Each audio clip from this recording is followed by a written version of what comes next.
আসসালামু আলাইকুম, welcome to বুশরাস simple life. কেমন আছেন আপনারা সবাই? নিশ্চয়ই আল্লাহর রহমতে অনেক ভালো আছেন। আমি বুশরা আর একটি নতুন ব্লগ নিয়ে আপনাদের মাঝে চলে এসেছি। তখন স্কুল খুলে গিয়েছে, আর স্কুল যেদিন থেকে খুললো ওই দিন থেকেই ঝুম বৃষ্টি। বাচ্চারা একে তো অনেক লম্বা একটা ব্রেক কাটিয়ে স্কুলে যাবে, বৃষ্টি দেখে ওদেরও মন খারাপ হয়ে গেছে।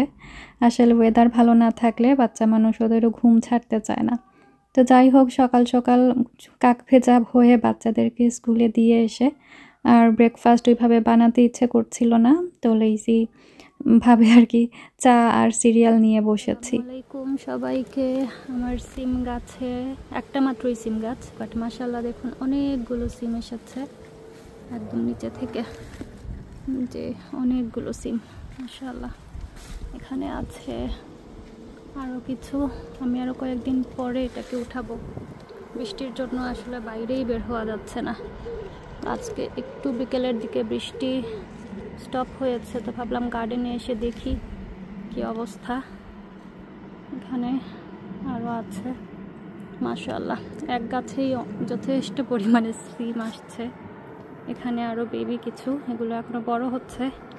এখানে আরও কিছু, এখানে আরও আছে, এই পাশে আরও আছে, আর ওই যে উপরে আরও আছে, এই পাশে আরও মাশাআল্লাহ। এখানে আরও আসছে, আর এখনো ফুল আছে। সেপ্টেম্বর মাস, জানি না এগুলো আর ঠান্ডার কারণে উঠতে পারবে কিনা, বাট এই ছোট্ট একটা গাছে মাশাআল্লাহ অনেকগুলো সিম আসছে। তো এই কয়েকদিন টানা বৃষ্টি ছিল, আজকে একটু ওয়েদারটা ভালো হয়েছে, তো ভাবলাম গার্ডেনে এসে একটু হারভেস্টিং করি যেগুলো মানে রেডি আছে। আর তেমন কিছু গার্ডেনে আসলে নেই, মরিচ আর টুকটাক কিছু জিনিস আছে। তো এখানে বেশ কিছু মরিচ আজকে দেখলাম যে একদম লাল হয়ে গেছে, ওইগুলো উঠানোর প্ল্যান। আর মেইনলি হচ্ছে আমি চাইছি এই বছর মানে সেপ্টেম্বরটা শেষ হওয়ার আগে গার্ডেনটা ক্লিন করে ফেলি। লাস্ট ইয়ার মানে সবজি মায়া রেখে রেখে গার্ডেনটা ক্লিন করিনি, পরে তো ঠান্ডা পড়ে গিয়েছিল, পরে আবার অনেক সাফার করেছি। ঠান্ডার সময় তো আসলে গার্ডেনে ওইভাবে কাজ করা যায় না, তো এবার ভাবছি যে না, গার্ডেনটা আগেই মানে পরিষ্কার করে ফেলবো। টমেটো এসেছে, টাকাগুলো হচ্ছে আজকে পেরে নেব।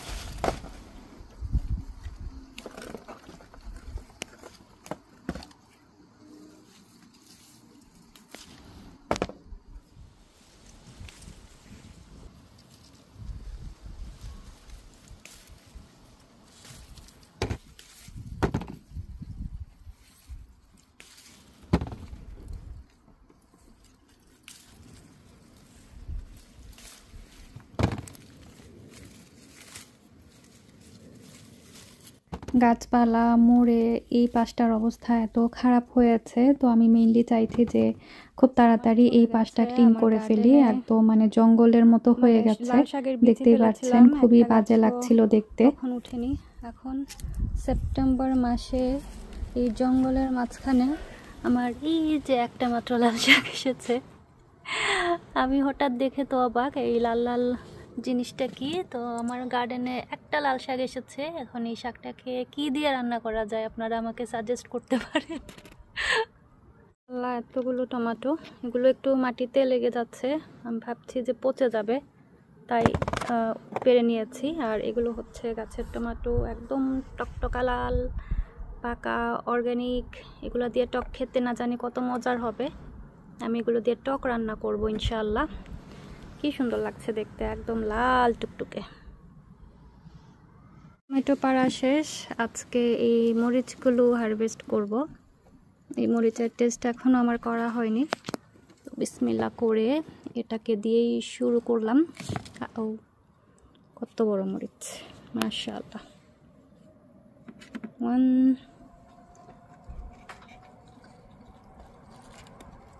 গুড়া এত, টু,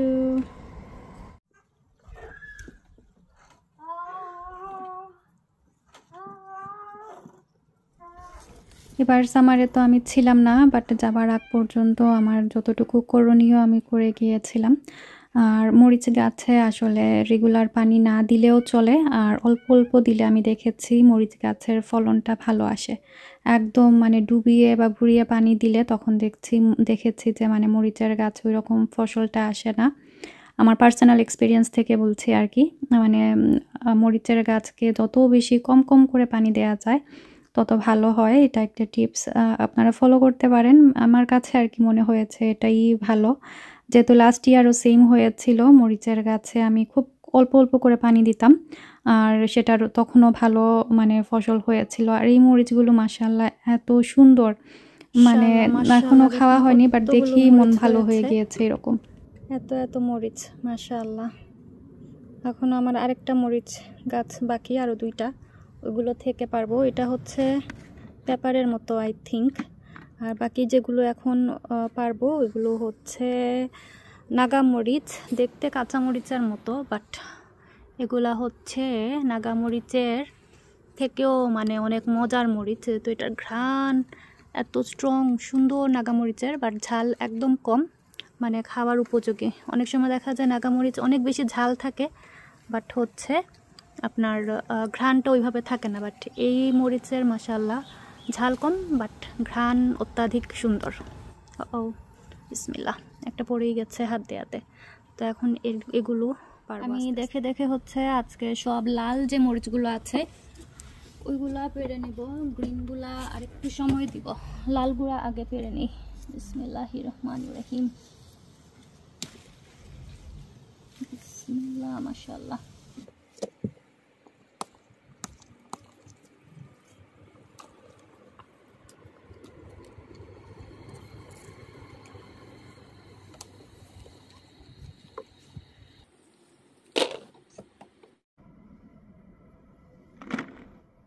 এখানে হচ্ছে আমার আরেকটা মরিচ, বাট এগুলো শুকিয়ে যাচ্ছে। আমি জানি না কি করব, এগুলো খাওয়া যাবে কি না, বাট নাকি আমি এগুলো শুকিয়ে হচ্ছে শুকনা মরিচ বানিয়ে ফেলি, বুঝতে পারতেছি না।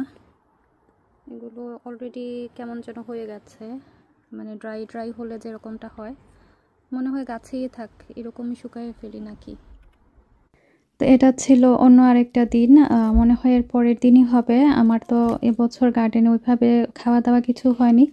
আর পুঁই শাকটা অনেক শখ করে লাগিয়েছিলাম, লাস্ট ইয়ার মনে হয় 2 বারের মতো কারি খেয়েছি। আর এই বছর তার ওইভাবে খাওয়া হয়নি, আর গাছটা একদম মরে অবস্থা খারাপ। তো নিচ থেকে আমি কিছু পাতা ফ্রেশ পেয়েছিলাম, খুবই অল্প পরিমাণে, তো কয়েকটা মানে উঠাবো। আজকে কি রান্না করব আমি নিজেও জানি না, খুবই কনফিউজড ছিলাম। তো দেখি আজকে আমার গার্ডেন থেকে কি কি পাই, আর সেগুলো দিয়েই একটা কিছু রান্না করব ইনশাআল্লাহ। তো এখানে আমি কিছু পুঁইশাক প্রথমেই হচ্ছে পেরে নিয়েছি, আর আজকে কিছু সিমও আমি উঠাবো, বেশি না, খুবই অল্প করে। এগুলো আমি একটু গাছে রাখছিলাম যাতে একটু বিচি বড় হয়। বিচিওয়ালা সিম খেতে আমার বেশি ভালো লাগে।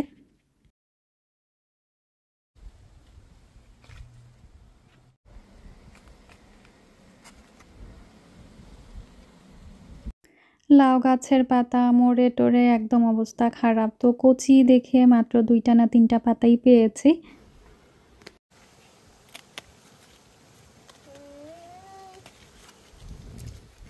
বিচি পড়ে নিচে থেকেই একটা লাই শাক উঠেছে গাছ, সেখান থেকে 2টা পাতা নিয়ে আসলাম, আর গাছের একটা ফ্রেশ মরিচও নিয়ে যাব। তো আমি এখনও জানি না যে কি রান্না করব, শুটকি দিয়ে রান্না করব সব কিছু, নাকি শুধু শাকের মতো রান্না করব। তারপরে হঠাৎ মনে হলো যে এখানে কিছু আলুও লাগিয়েছিলাম, আলু কিন্তু বেশ কয়েকটা এমনিতেই উঠে মানে বসে আছে, এগুলো সবুজ হয়ে গেছে। বাট আমি চাইছিলাম যে মাটি খুঁড়ে আর কি একদম ফ্রেশ কয়েকটা আলু নেয়ার জন্য। তো এগুলো কিন্তু অলরেডি উঠে বসে আছে, এগুলো মনে হচ্ছে না আর খাওয়া যাবে। আর মাটি খুঁড়লে কিন্তু আমি আরও আলু পাবো, বাট আমার বেশি প্রয়োজন না, তাই হালকা কয়েকটা নিয়েছি। আর এই যে সেই লাল শাকটা আগে দেখিয়েছিলাম, আমার একমাত্র লাল শাক, তো এটাও নিয়ে নিলাম। গার্ডেনের শাকসবজি কেন যেন আমার ভালোই লাগে, বাট খাওয়ার প্রতি আমার তেমন কোনো ইন্টারেস্ট নেই। ওই যে চোখের সামনে বড় হয় ওইগুলো দেখতেই আমার কাছে বেশি ভালো লাগে, যত্ন করতে ভালো লাগে, মনে হয় এটা আমার থেরাপির মতো কাজ করে। এমন না যে আমি একদম ফ্রি টাইম নিয়ে বসে আছি এগুলো করার জন্য। বাচ্চাদেরকে স্কুলে দিয়ে দৌড়ের উপরে যতটুকু করতে পারি। আর সামারে তো দেখা যায় যে মানে মাগরিব হতে বেশ দেরি হয়ে যায়। আর ভর দুপুরে তো আসলে পানিও দেয়া যায় না, তো ওদেরকে একদিকে আমাকে বেডে নিতে হবে, অপরদিকে আমাকে পানি দিতে হবে, তো সব কিছু মিলিয়ে একটা প্রেশার কাজ করে। তারপরেও আমি এনজয় করি পানি টানি দেয়া বা গাছের যত্ন নেয়া, গাছে একটু মরা পাতা হলে সেগুলো উপড়ে ফেলা। তো এতটুকুই আর কি, আর তো এক্সট্রা কিছু আসলে করতে হয় না। আর এক সপ্তাহ পরে দেখা যায় যে গাছের ফিডগুলো কিনতে পাওয়া যায়, সেগুলো দেই। আর একটু খেয়াল করে দেখা যায় যে আমি ডাল ধোয়া পানি এগুলো আর কি দেই। তো ওই আর কি আমার ভালোই লাগে, আমি এনজয় করি। তো আমি সব শাকসবজি সুন্দর করে কেটে ধুয়ে বেছে নিয়েছি। আর আজকে শুটকি রান্না করব, বাট একটু ডিফারেন্ট স্টাইলে আর কি, বাগার দিয়ে। আজকের এই শুটকি কারিটা আমার এখনও মুখে লেগে আছে, এতটাই মজার হয়েছিল। তো আমি বাগার যেভাবে আমরা নর্মালি দেই ওইভাবেই দিয়েছি। পেঁয়াজ কুচি আর রসুন কুচি একটু লাল করে ভেজে হলুদের গুঁড়া আর মরিচের গুঁড়া দিয়ে দিয়েছি। ভাজা ভাজা হয়ে আসলে আমি চেপা শুটকি ভালো করে পরিষ্কার করে দুইটা এর মধ্যে দিয়ে দিয়েছিলাম। দেওয়ার পরে এটাকে খুব ভালো করে মশলার সাথে ভেজে একটু পানি দিয়ে ভালো করে কষিয়ে নিয়েছি। আর তারপরে আর কি কেটে রাখা শাকসবজি সব এখানে দিয়ে দিয়েছিলাম, আর সাথে গাছের একটা নাগামরিচ। কি যে মজার হয়েছিল, স্পেশালি পুঁই শাকটা মানে একদম বাটারের মতো ছিল, মুখে দেওয়াতেই গলে যাচ্ছিল, এরকম খুবই মজার একটা কারি। আপনারা হয়তো এভাবে রান্না করেন, আর যদি না করে থাকেন একদিন ট্রাই করে দেখবেন, রেসিপিটা কিন্তু অনেক মজার হয়ে থাকে।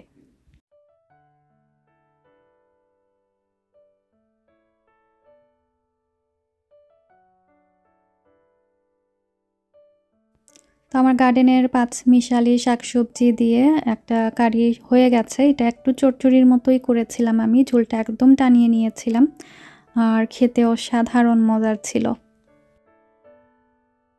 যত্ন ছাড়া যে কোনো জিনিসই কেমন যেন হয়ে যায়। তো বাসায় যেহেতু ছিলাম না, আমার ফাউন্টেনটা একদম ময়লা হয়ে গিয়েছিল। তো আজকে পাথরগুলো ধুয়ে দিয়েছি, আবারও নতুন করে এটার মধ্যে পানি দিলাম। তো গার্ডেনটা আজকে একটু ক্লিন করেছি। আসলে ক্লিনিংয়ের কাজ এত টায়ারিং, আর মানে বোঝা যায় না, পরে কিন্তু গা ব্যথা করে। তো যাই হোক, আমার ফাউন্টেনটা রেডি হয়ে গেছে। আর আজকের ব্লগটা এতটুকুই, আশা করছি আপনাদের ভালো লেগেছে। ইনশাআল্লাহ দেখা হবে, কথা হবে নেক্সট আরেকটি ব্লগে। সেই পর্যন্ত সবাই অনেক ভালো থাকবেন। Stay happy, stay connected. আল্লাহ হাফিজ।